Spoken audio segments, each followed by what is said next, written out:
हमने अभी तक काफी सारे पैटर्न्स कर लिए। आज मैं हैमर कर रहा हूं। हैमर, बिल्कुल ठीक सुना। हथौड़ा। इसे मार्केट में एक तरीके से हम टर्निंग पॉइंट्स ढूंढने के लिए यूज करते हैं, और ये बहुत अच्छे टर्निंग पॉइंट्स ढूंढ के देता भी है। चलिए अब आपको चार्ट पे दिखाता हूँ। ये देखिए, ये हैमर है। अगर ध्यान से देखेंगे तो ये आपको बिल्कुल बड़े से हथौड़े के जैसा लगेगा। ये लंबा डंडा है और ऊपर ये मुंह बना हुआ है। इस हैमर को जब ये मार्केट की टॉप पे बनता है तो इसे हैंगिंग मैन भी कहते हैं। हैंगिंग मैन का मतलब क्या हुआ? गले में फांसी लगा दी।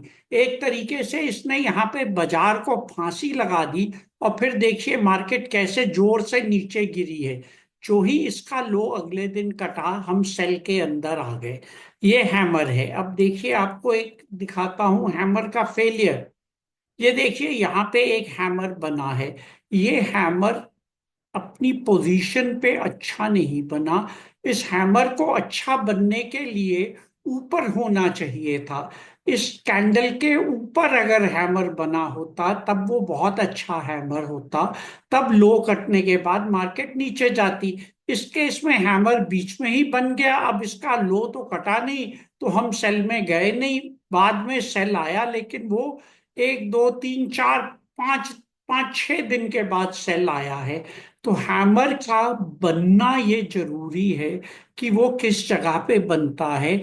याद रखिएगा, ऊपर वाले हैमर को हैंगिंग मैन कहते हैं, और नीचे वाले को हैमर ही कहते हैं अगर मार्केट के बॉटम पे बनता है तो।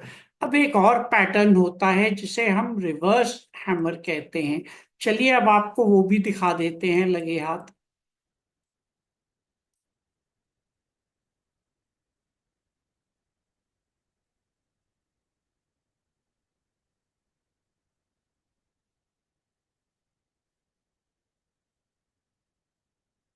ये देखिए, ये इन्वर्टेड हैमर है। इसको हम इन्वर्टेड हैमर कहते हैं। ये आपको दिख रहा है?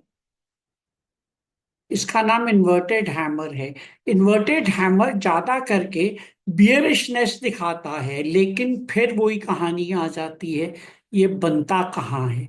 इस केस में भी ये अगर इस कैंडल के नीचे या ऊपर बनता तब ये बहुत अच्छा था। ज्यादा करके इन्वर्टेड हैमर जब ऊपर बनते हैं तो वो बहुत अच्छा रिजल्ट देते हैं।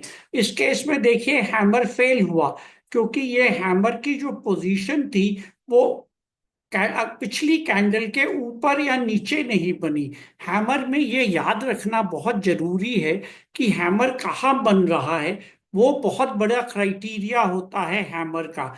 चाहे वो हैमर देख रहे हो, चाहे हम रिवर्स हैमर देख रहे हो, जिसे इन्वर्टेड हैमर भी कहते हैं।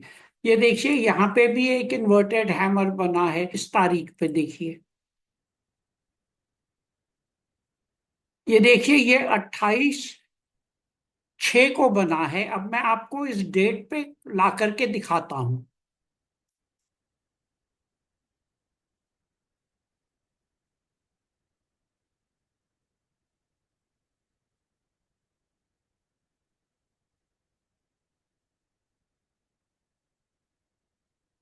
देखिए ये बहुत अच्छा इन्वर्टेड हैमर बना है, दिख रहा है आपको?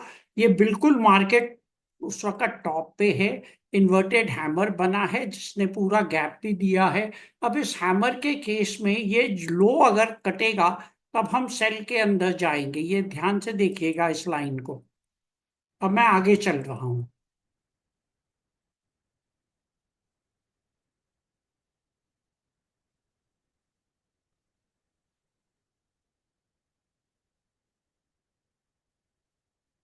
ये देखिए, ये लो कटा ही नहीं और मार्केट ऊपर निकल गई।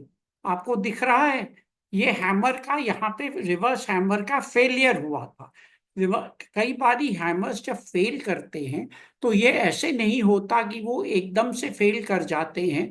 हमेशा जब भी कैंडल का पैटर्न बना देखते हैं तो उसमें अगले दिन की क्लोजिंग बड़ी इंपॉर्टेंट होती है। अगर अगले दिन की क्लोजिंग उस हैमर को अच्छे तरीके से एग्जीब्यूट कर रही होती है कि अगर इसकी क्लोजिंग नीचे होती तो ये हैमर बहुत अच्छा काम करता। अब इस केस में क्योंकि क्लोजिंग ऊपर हो गई तो यहाँ पे हैमर का फेलियर आ गया। अब ये देखिए इस हैमर में क्लोजिंग उसके बाद वाली कैंडल खुली नीचे तो वो अपने आप नीचे चली गई।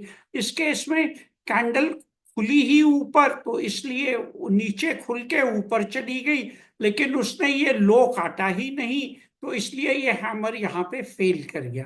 तो इस तरीके से आपको पैटर्न्स के अंदर ये बड़े अच्छे से समझना पड़ेगा कि पैटर्न्स में कई बारी फेलियर भी होते हैं।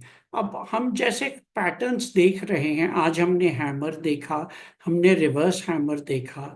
हैमर की definition as a hanging man मैंने आपको दिखा दी, रिवर्स हैमर मैंने आपको दिखा दिया।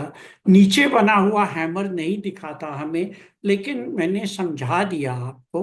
अब आपको बहुत ध्यान से एक चीज समझनी है कि कैंडल स्टिक का जब भी पैटर्न बनता है उसके अगले दिन की ओपनिंग और क्लोजिंग बहुत इंपॉर्टेंट होती है।